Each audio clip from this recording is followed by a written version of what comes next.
तो law and order को लेकर सीएम बेहद सख्त नजर आ रहे हैं और नए साल में जो ये समीक्षा बैठक हुई है उसमें दो अहम बातें कि पुलिस जब भी इस तरह की घटना होती है तो ये कहा जाता है कि संसाधन की कमी है और दूसरी चीज मैन पावर की कमी है, उसको दुरुस्त करने की भी बात कही। साथ ही हर एक पहलू पर बहुत ही बारीकी से चर्चा इस बैठक के दौरान की गई है, कमियों को दूर करने की बात कही गई है।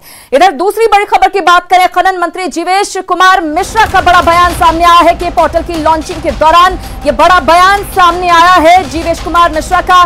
भ्रष्टाचार पर लगाम के लिए के पोर्टल जरूरी है। जीवेश मिश्रा ने कहा लाइसेंस के नाम पर अभी तक बड़ी गड़बड़ी होती रही है। जीवेश मिश्रा ने कहा है बिहार में दरअसल के पोर्टल लॉन्च किया गया है और इसी दौरान ये बातें खनन मंत्री जीवेश मिश्रा ने कही हैं। के पोर्टल की लॉन्चिंग के दौरान ही उन्होंने कहा है कि लाइसेंस के नाम पर बड़ी गड़बड़ी होती थी और भ्रष्टाचार पर लगाम लगाने के लिए दरअसल के पोर्टल बहुत जरूरी है। आपको बता दें कि इससे पहले राजस्व और भू सुधार मंत्री रामसूरत राय ने भी सरकार को कटघरे में खड़ा करते हुए कहा था कि उनके विभाग में बड़े पैमाने पर भ्रष्टाचार फैला हुआ है।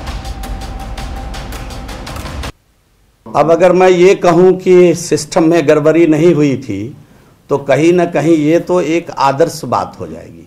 सबको मालूम है कि सभी सिस्टम में कुछ ना कुछ कहीं ना कहीं खामियां हैं। मुझे कहने में कोई आपत्ति नहीं है कि के लाइसेंस के चक्कर में कुछ अवैध खनन वाले लोग भी अपना नीचे के पदाधिकारियों से सेटिंग करके अपनी बल्ले बल्ले करते थे। तो कहीं उन्होंने लाइसेंस कहीं का लिया हुआ है खनन का, स्टॉक यार्ड कहीं बनाया, वहाँ से बालू निकाला, रास्ते में उसको कहीं सोल्ड कर दिया और फिर नए जगह उसी चालान का इस्तेमाल अवैध खनन के रूप में करता था। इसको रोकना भी हमारा इसमें एक ऑब्जेक्टिव था। के लाइसेंस जब ऑनलाइन निर्गत होगा तो हम समझते हैं कि इसमें भी रुकावट आएगी और सिस्टम में ट्रांसपेरेंसी आएगी। तो बिहार में अगर आप खनन के लिए लाइसेंस लेना चाहते हैं और आपको इसमें मुश्किल आ रही है या फिर आप खनन विभाग के चक्कर लगाकर थक चुके हैं तो ये आपके लिए राहत भरी खबर है।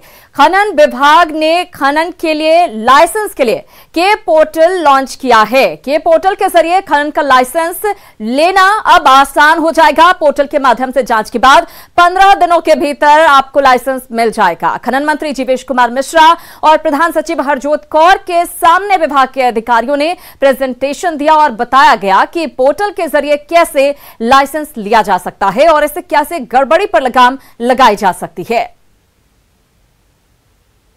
टाइम बॉन्ड के अंदर एक फिक्स टाइम के अंदर उनके हाथ में लाइसेंस कैसे आ जाए बिना ऑफिस का चक्कर काटे हुए, ऑफिस का खेल खत्म करते हुए डायरेक्ट पोर्टल पे आकर के कोई भी आदमी अप्लाई करता है, एक क्लिक के साथ फॉर्म खुलेगा, उसमें अपना डिटेल भरकर देता है, सबमिट करता है। हम उसको लाइसेंस 15 दिन के अंदर विभिन्न प्रक्रिया से गुजारते हुए 15 दिन के अंदर उसको लाइसेंस देंगे। काफ़ी शिकायतें थी के लाइसेंसेस के बारे में ही कि उनका मिसयूज़ होता है और बहुत से अवांछनीय तत्वों को के लाइसेंस मिला है और बहुत से जो कहिए कि जो सज्जन लोग इस व्यवसाय में से जुड़ना चाह रहे हैं उनको आने में कठिनाई हो रही है। तो उन्हीं सब को देखते हुए हम लोगों ने इस तरह का एक सिस्टम बनाया है जिसमें हम लोगों को फीडबैक मिला है कि क्या क्या कमियां हैं या कहाँ पे किस जगह पे क्या परेशानी होती है, उसको हम लोगों ने रोकने का और उसका उपाय निकालने का प्रयास किया है। और राजनीतिक गलियारे से आज एक बड़ी खबर सामने आई। कांग्रेस नेता और पूर्व विधायक भरत सिंह ने दावा किया है कि 11 विधायक पार्टी छोड़ सकते हैं। उन्होंने अजीत शर्मा और मदन मोहन झा का नाम भी लिया, साथ ही कांग्रेस को आरजेडी से अलग होने की सलाह दी।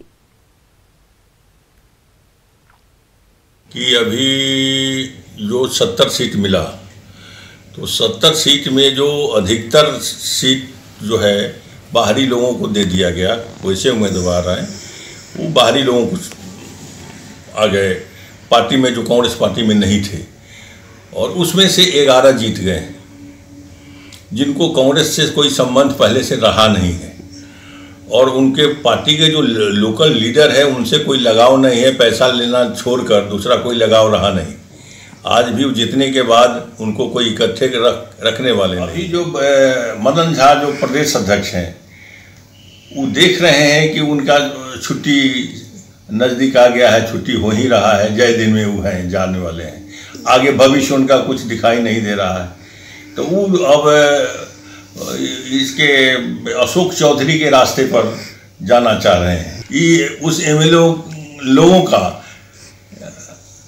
जो मार्गदर्शक यही लोग बने हुए हैं। उसमें अखिलेश सिंह भी हैं, सदानंद सिंह हट गए हैं, लेकिन वो भी हैं इसलिए कि वो देख रहे हैं कि ये कार्यरूप हो जाता है तो बन जाएंगे एमएलसी। उनको जैसा सोच रहा है कि नॉमिनेशन वाला में एमएलसी बन जाएंगे, यही सब कारण है। यही हम जानकारी के बाद हम हाईकमान को अपने आगाह कर रहे हैं कि जो विलम्ब कर रहे हैं बिहार के मामले में, ये बिहार को समाप्त करने पर लोग लगे हुए हैं। जो आप जिन लोगों को त्रिदेव जो है बना हुआ है और कांग्रेस को जो बर्बाद किया, टिकट बेचने का जो दुकान खोला चलाते आया है, आप उनको जल्द से जल्द हटाइए ताकि पार्टी बच सके।